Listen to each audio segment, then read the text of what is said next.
السلام عليكم ورحمة الله وبركاته.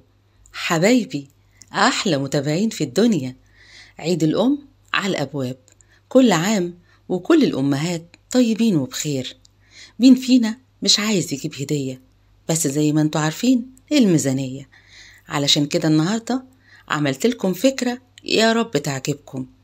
يلا بينا حبايب قلبي نسمي الله ونبدأ الفيديو بتاعنا. مين فينا ما عندوش علب زي دي موجودة في البيت؟ سواء كانت علبة فوط، علبة ملايات، علبة مجات، علبة كاسات، يعني مفيش فينا ما حدش عنده العلب دي. بالعكس، ده احنا احيانا حتى بنرميها، بنعتبرها كراكيب مع انها كنز موجودة عندنا في البيت.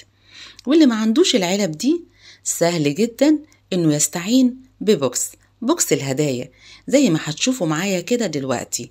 سهل جدا ممكن نجيب منه الحجم اللي احنا محتاجينه على حسب الهدية بتاعتنا، يعني بوكس صغير او كبير على حسب الهدية بتاعتنا، مفيش فيها اي مشكلة. حاولت استعرض لكم مجموعة العلب اللي كانت موجودة عندي وهنشوف انا اخترت منها ايه. انا اخترت العلبة دي كانت علبة فوط. بصراحة لقيت شكلها لطيف قوي فاخترتها علشان تبقى هي بوكس الهدايا. كل اللي هحتاجه الستيكر ده، ستيكر الخيامية زي ما انتوا شايفين معايا كده. الستيكر ده تمنه 35 جنيه. هحتاج كمان معاه مقص. هي دي ادواتي اللي انا هستخدمها.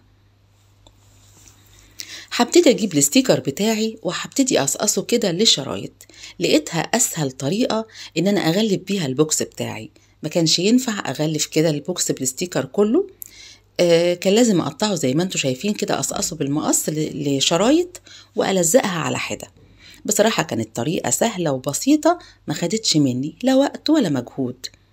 وتقدري بقى تخلي الولاد يشتركوا معاكي، بجد الموضوع هيبقى لطيف جدا. زي ما انتوا شايفين كده حبايب قلبي، انا كده غلفت البوكس بتاعي من بره. الموضوع زي ما قلت لكم سهل وبسيط. بعد كده بقى هبتدي اعمل الاجناب بتاعة البوكس. زي ما قلت لكم انا بقطعه لشرايط، يعني بالنسبة لي كده كان بالنظر. إذا كنتوا قلقانين من الموضوع ده ممكن تستعينوا بمسطرة أو مقياس. زي ما انتوا شايفين كده أنا غلفت البوكس بتاعي وبقى جاهز. هنشوفه كمان عامل ازاي من جوه، بجد حلو جدا تحفة. بعد كده فكرت أنا هحط ايه جوه البوكس بتاعي. بصراحة الأول كنت هجيب الكرات كده اللي هي بتاعة الفوم الألوان، بس بصراحة لقيت عندي الرول ده. بصراحة كنت جايباه للمطبخ وما كانش حلو خالص. فكرت ان انا اقطعه لشرايط بالمقص زي ما هتشوفوا معايا كده. وبصراحة كانت فكرة حلوة جدا لانه عمل فوليوم حلو قوي جوه البوكس بتاعي.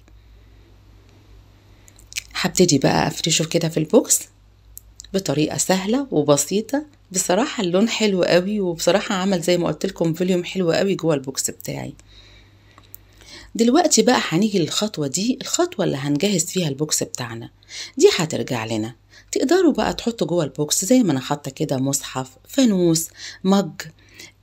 اللي حابب كمان حبايب قلبي انه يحط اسدال، سجادة صلاة مع المصحف. اللي حابب يحط طبعا يعني دي هترجع بقى لمقدرتكم. بس بجد زي ما قلت لكم الموضوع مش هيكون مكلف بالمرة، بالعكس. عشان تبقوا عارفين كمان ان بعد شوية هتلاقوا بقى البوكسات دي مالية الاونلاين وبأسعار خرافية، اسعار غالية جدا. زي ما انتوا شايفين احنا عملناه مع بعض، ما خدش مننا اي وقت ولا مجهود. بتمنى الفيديو يعجبكم. يا ريت لو عجبكم ما تبخلوش عليا بلايك، بشير، باشتراك في القناة، واستنوني دايما في المطبخ مع سنة. كل عام وحضراتكم طيبين وبألف خير. السلام عليكم.